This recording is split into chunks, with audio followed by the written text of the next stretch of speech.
Chapter 4. I worked hard to peel the last of the potatoes. Starch sprayed up into the air as I furiously dug in the peeler, and the little scraps of skin flew off and into the sink.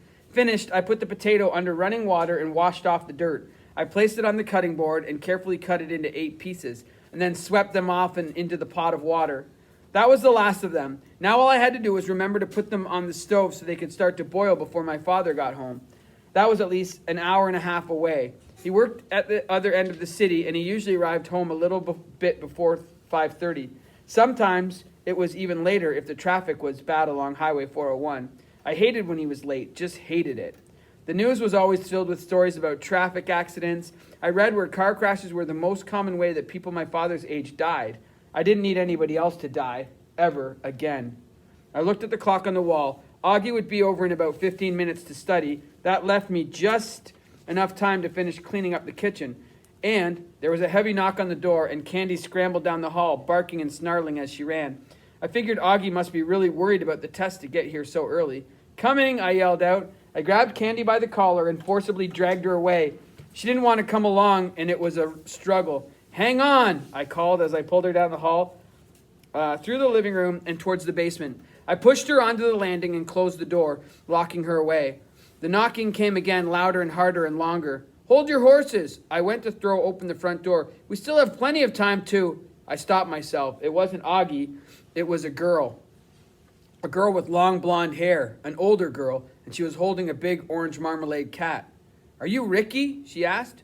Yeah. "You don't know me. My name is Jessica. I heard you can take care of animals." "Great. She wants to give me a cat. My father already told me I couldn't have any more cats." "Can you help my cat?" Jessica asked. "Your cat?" I said blankly. "His leg is hurt." "Leg?" "One of the back ones. It's hurt. Please, can you help fix my cat?" I felt relieved. She didn't want to give it to me. She just wanted me to fix it. "Sure, I guess, maybe. What's wrong with its leg?" "This," Jessica said as she turned her cat around. The back left foot was badly swollen. "Wow, that doesn't look good. Here, let me have him," I said, taking the cat from her arms and starting back into the house. "Wait," she said, "can I come along too?" "Yeah, of course, sure," I replied over my shoulder as I walked down the hall to the kitchen. I pulled out a chair, sat down, and placed the cat on the table. I was glad I hadn't had time to set the table for dinner. The cat stood there, holding up its back foot so it barely touched the table, balancing on its other 3 legs. "You're a nice kitty," I said as I rubbed my hand across the side of its head. The cat pressed against my hand in response. "Can you hold him there for a second?" I asked. She nodded and took hold of her cat. I stood up and walked across the kitchen to the cupboard where we kept the food for the animals. I pulled out a box and removed a couple of cat treats, little flavored morsels that my cats loved. I kept one in my hand and tucked the rest away in the front right pocket of my jeans. "Here you go, boy," I said as I held out my hand to the cat, offering the treat. Carefully, the cat took it from my hand. "When did you first notice the problem?" I asked. "The day before yesterday. I thought there was something wrong. He was walking a little funny. And then yesterday he was limping even worse. And today he won't even walk on it. It looks infected." I ran my hand along the cat's back and then slowly, carefully down the leg toward the injury. I could feel the animal tense up as my hand got close. It must have really hurt. "Can you do anything?" Jessica asked. "It doesn't look good. Maybe you should take it to a vet."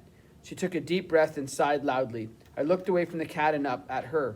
She looked like she was about to cry. "My father said he didn't want the cat in the first place, and he doesn't want to spend money for a vet. He said that he didn't care if the cat lived or..."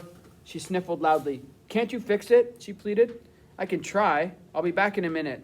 I left the kitchen and hurried up to my room. I rummaged around in my closet, pushing things aside until I found what I was looking for, an old black sports bag. As I turned and started down the stairs again, there was another knock on the door. I could hear Candy howling from the basement. I ran to the door and threw it open. This time it was Augie.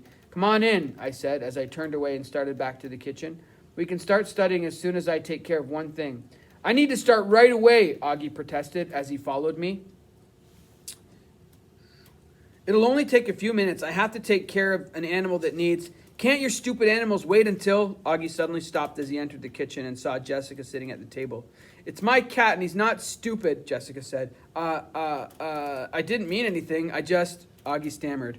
It was unusual to see him having trouble talking. I looked at Augie in surprise. I couldn't believe him not being able to talk to a girl. I didn't like to see him like that. "This is my friend Augie," I said, "and it's lucky that he came along. He knows a lot about animals." "He does?" Jessica asked. For a second, Augie looked at me as though I'd lost my mind. Then he caught himself and nodded knowingly. I was thinking I should bathe the wound in Epsom salts and then give him some antibiotics, I said. Do you think that's the right thing to do? I asked, turning to Augie. He adopted a thoughtful look. I knew that didn't necessarily mean he was thinking about anything, but it looked impressive. Exactly what I would have recommended, he finally said. Good. Do you think you can get me the basin from the sink and fill it with lukewarm water, I asked. Sure, Jessica started to say. No, not you. Augie, can you get it? He shrugged, nodded, and went to follow the directions. I opened the zipper on the sports bag and started to remove things. First, I took out a plastic bag filled with Epsom salts. I know that a salt bath was good for almost all infections, including scratches and bites. I'd used a lot of it myself after being scratched or bitten by assorted animals. Next, I pulled out a thick pair of canvas gardening gloves. I was going to try to avoid any new scratches or bites. Here's the water, Augie said as he plopped the basin on the table, some water splashing over the sides. I put my hand in it. It was about the right temperature. I would have liked it maybe a little warmer, but it really didn't matter. The cat wasn't going to be happy with it no matter what the temperature was. Next, I took the bag of Epsom salts and dumped in a few large clumps. With my hand, I stirred it around so the salt would dissolve in the water. Satisfied, I dried my hands on my shirt and slipped on the gloves. What's your cat's name? I asked. Garfield.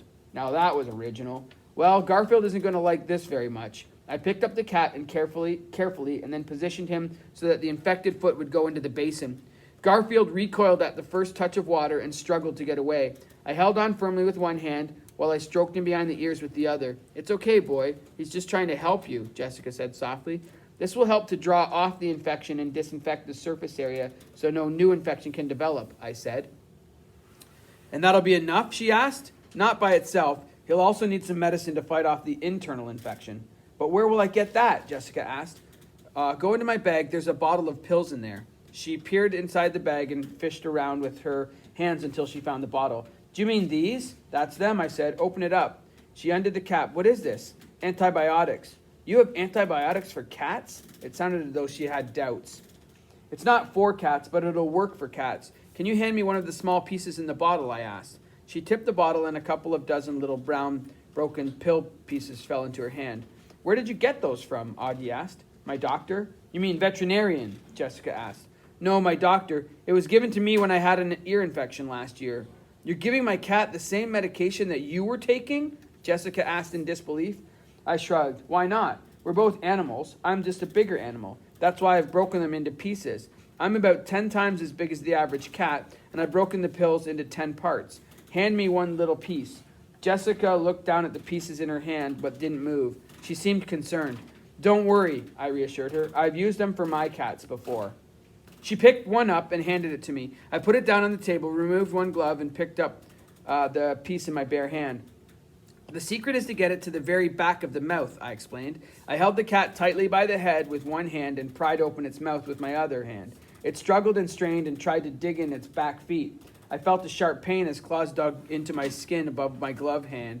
I moved my hand to shake the claws free, but I still held the cat firmly. Garfield's mouth popped open and I pushed 2 fingers in. Gingerly, I deposited the pill on the very back of his tongue. He gagged and coughed as I removed my fingers and then proceeded to stroke his throat to massage the pill down. There, he swallowed it, I said. And Garfield will be all right now? Jessica asked. I nodded my head. I'm no vet, but I think so. I'll give you 11 more pieces of the pills. You have to give him 2 more today and then 3 a day for the next 3 days. I have to do that? Yep, as well as bathe the foot 3 times a day. I'll give you some of the Epsom salts. But, I don't think I can do it. It's not hard. Jessica didn't look convinced. I sighed. Bring Garfield back here around 8 tonight. Her face brightened. Thank you so much, she exclaimed. And then tomorrow morning before school? What time tomorrow morning? Jessica asked. It has to be early. I have to leave for school by 8:30. Or earlier, Augie said, giving me a dirty look. That won't work. I have cheerleading practice tomorrow before school. You're a cheerleader? Augie said. She nodded. She did look like a cheerleader. What school do you go to? Augie asked. Oakwood, she answered. That meant she was in high school, which made her at least 2 years older than me. Do you live far from here? Not too far. I live on Silverthorne, just a few houses north of St. Clair. That's right by our school, I said. We pass by your place every day on our way to and from school. Say, maybe I shouldn't ask, Jessica said, but do you think you could drop by my place tomorrow morning on the way to school and do the treatment? She smiled and her eyes twinkled. I got the feeling that she was used to getting her way. I don't know if... It would be our pleasure, Augie said, cutting me off. Oh, Mr. Thompson's in the waiting room for some reason.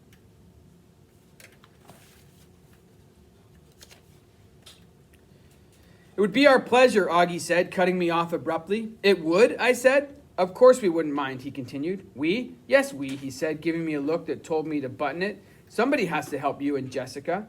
The way he said Jessica, sort of soft and smooth and sweet, left no doubt in my mind who he wanted to help, or to get to know better. I admired his persistence, although I thought he was wasting his time with Jessica. It wasn't just that she was older than us in high school, but she was, well, a cheerleader and pretty. Augie was always joking that girls his age didn't fully appreciate him, and he should only ask out older women. That wasn't a problem for me, because everybody was older than me. I appreciate this so much, Jessica gushed. Thank you both. No, it's our pleasure to offer our expertise to help an animal in need, Augie said. Give me your address when you bring the cat back tonight. Sure. You want me back around 8? Jessica asked. 8 is good. Of course I won't be around then, Augie said, but I'll see you tomorrow morning. Remember, I have cheerleading practice. I'll probably be gone by the time you get there, but somebody will be home. My mother, for sure. Augie's face visibly deflated. It doesn't matter who's there as long as Garfield's there, I said. Great, I'll see you tonight. Jessica rose and picked up Garfield. I stood up as well and walked her to the door, while Augie remained seated at the table.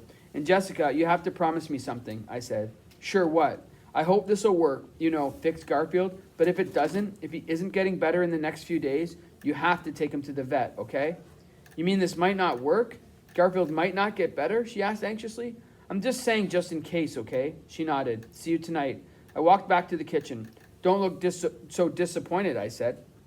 Why not? I am disappointed. She won't be there, so she can't succumb to my charms. And I was just starting to grow on her. You were? Of course I was. Couldn't you tell? I guess I was so busy taking care of the cat that I missed that part. But I still don't see why you're disappointed. You're always talking about older women, right? Yeah. So remember who's definitely going to be there tomorrow. Who? Her mother.